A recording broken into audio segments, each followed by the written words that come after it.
Kali ini aku bakalan mau ngejelasin ke kalian bagaimana cara kerja dari CVT pada motor matic kesayangan kalian.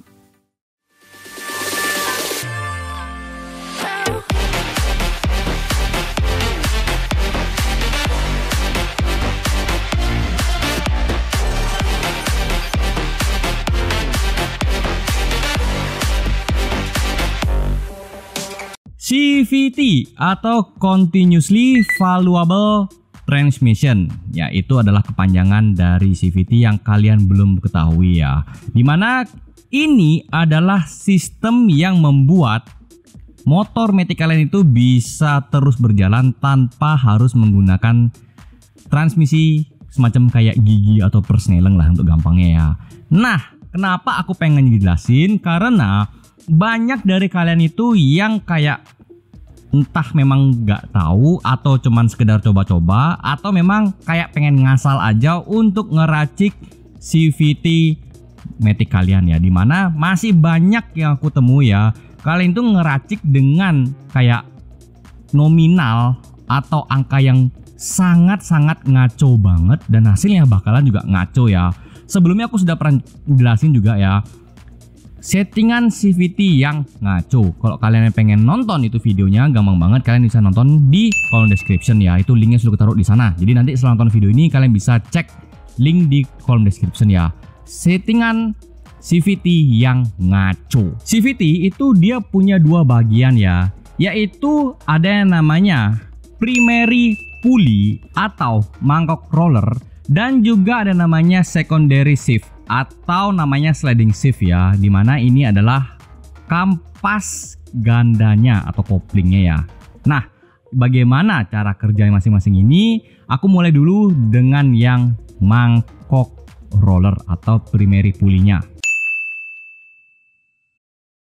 Ini adalah primary pulley atau mangkok roller ya, dimana ya ini sebenarnya sih bisa dibilang ya kurang lebih bentuknya seperti ini ya. Memang untuk setiap motor itu punya yang diameter yang berbeda, desain yang berbeda, tapi konsepnya itu sama ya, rumah roller.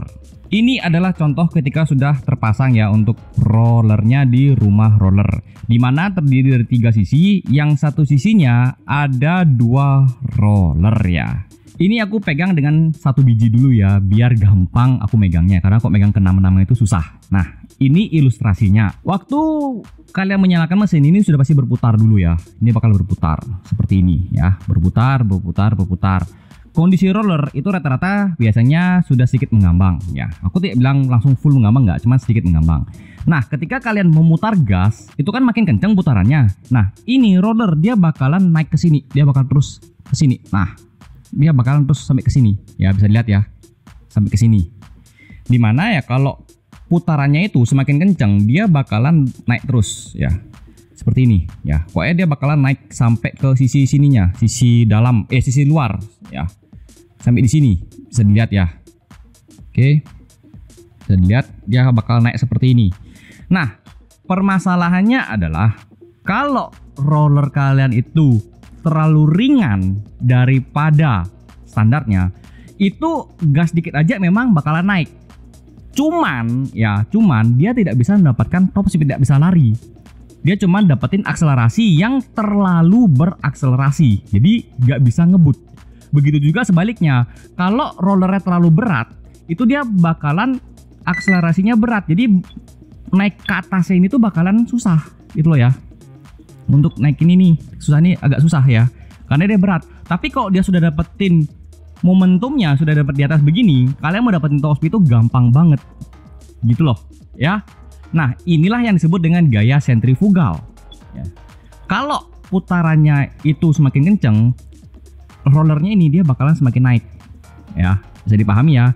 Nah, kenapa aku bilang kalau kalian yang mau akselerasi tapi juga tengahnya itu nggak sampai bocor ya, nggak sampai lemes banget, aku selalu bilang roller cukup turunin 1 gram dari standarnya. Misalnya ada yang 15 turun ke 14, ada yang 13 turun ke 12, ada yang 12 turun ke 11, dan seterusnya seperti itu. Cukup turunin 1 gram aja dari aslinya. Jadi kalian tetap bisa berakselerasi Tapi power tengahnya nggak sampai hancur, nggak sampai lemes banget gitu loh. Memang top speed pasti bakalan berkurang pasti, cuman nggak sampai yang juga lemes banget gitu loh. Jadi kondisinya ini bener-bener yang paling enak ya.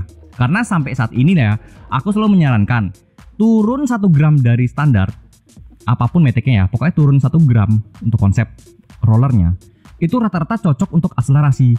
Mau pakai untuk harian oke, mau pakai touring oke, tanjakan oke, kan enak gitu loh ya. Jadi bisa dipahami ya, untuk yang roller lebih ringan dia lebih berakselerasi tapi top speed bakal berkurang karena dia ringan. Tapi kalau yang roller makin berat daripada standarnya, dia bakalan berat di awal, tapi top speed bakal lebih dapat karena dia lebih berat, putarannya jadi lebih enak putaran di atasnya gitu. Bisa dipahami ya untuk cara kerja dari roller pada motor matic. Lalu berikutnya ada yang namanya sliding shift ya, atau secondary shift, atau mangkok kampas ganda. Dimana ya, mohon maaf banget aku nggak punya yang untuk diperagakan, jadi anggap aja ini adalah mangkok kampas gandanya. Harusnya sih bukan, ini primary pulley ya, tapi aku ngasih tahu gambarannya dulu ya supaya kalian paham. Dimana kalau yang mangkok kampas ganda itu kurang lebih seperti ini kepasangnya ya, ada 2 seperti ini. Oke, nah Persivity itu di sini. Nanti yang per kampas gandanya itu ada di kampas ganda, nanti aku tunjukin juga ya. Nah di sini ketika kalian ngegas ya, ketika ngegas itu dia bakalan neken di sini ya. Di sini kalian bisa lihat ya, di sini bakal neken kurang lebih seperti ini. Ini aku susah buat nekennya sih karena cukup keras ya. Tenaga beda ya, tenaga manusia sama tenaga mesin. Ya ini kurang lebih seperti ini. Kemudian dia bakalan menahan supaya nggak kegencet, karena kan nanti ada namanya V-belt yang berputar ya, kurang lebih seperti ini. Jadi kalau RPM-nya makin tinggi biasanya sih per bakalan jadi keras, atau yang punya pernya tuh semakin panjang itu biasanya juga semakin keras ya, sepengetahuannya aku seperti itu. Dan biasanya sih ya, biasanya kalau kalian yang menggunakan per dari motor lain itu bakal menghasilkan yang biasanya sih ya kurang cocok. Jadi kalau kalian mau pakai Persivity, usahakan sesuai dengan motornya atau keperuntukan motornya. Jadi kalau motor kalian tuh NMAX ya pakai NMAX, Aerox ya Aerox, XMAX ya XMAX, PCX ya PCX, Vario gitu ya. Vario sama PCX sama sih ya. Jadi kayak Beat ya Beat, Scoopy itu sama gitu loh. Jadi pastikanlah memang sesuai dengan peruntukan motornya. Dimana kalau misalnya dia semakin lembek ya, dia bakalan lebih cepat untuk ininya, shrednya lebih lemes dia. Tapi dia kok semakin keras ya susah gitu loh. Makanya kenapa aku selalu bilang kalau motor kalian itu standar atau pengen yang akselerasi, itu gunakan saja yang namanya 1000 RPM. Udah, nggak usah lagi yang pakai 1500. Tapi kalau kalian memang motor sudah bore up atau memang pengen nyarinya yang top speed atau lebih keras, ya silahkan kalian pakai yang 1500. Kalau pakai yang 2000 gimana? Sebenarnya sih ya bebas-bebas saja, tapi ya bakalan nggak enak kalau dipakai untuk harian. Percaya deh ya. Kalian kalau nggak percaya ya silakan coba sendiri. Jadi nanti jangan ngeluh kalau pakai 2000 itu berat. Oke, kurang lebih seperti itu konsepnya ya. Jadi dia bakalan neken di sini. Nah, paham ya? Kurang lebih seperti ini. Lalu berikutnya adalah kampas ganda ya, dan juga per kampas ganda atau per sentrinya. Dimana kalau pada saat mesin sudah menyala ya, dia ini tetap berputar tapi dia belum mengembang. Nah ketika kalian ngegas ya, putar gas itu ya, dia bakal ngembang, ngembang gini. Nah tugasnya dari per sentri adalah menahan putarannya gitu loh ya, menahan putarannya supaya dia nggak terlalu bablas gitu ya. Nah kalau per kalian itu yang standar ya memang hasil pasti bakalan standarnya. Tapi kalau misalnya dikasih yang 1000 RPM itu dia bakalan lebih sedikit lebih berat ya. Memang sih lebih berat, tapi untuk akselerasinya lebih enak ya, lebih padat menurutku ya. Karena kan dari aslinya ke 1000 RPM itu harusnya nggak butuh jauh ya, karena setauku kalau untuk standar itu adalah 800 RPM. Jadi kalau kalian yang pengen upgrade, tolong seimbangkan ya. Dimana kalau kalian yang primary pulley-nya itu kalau memang diturunin ya udah turunin aja gitu loh, cari akselerasi gitu loh.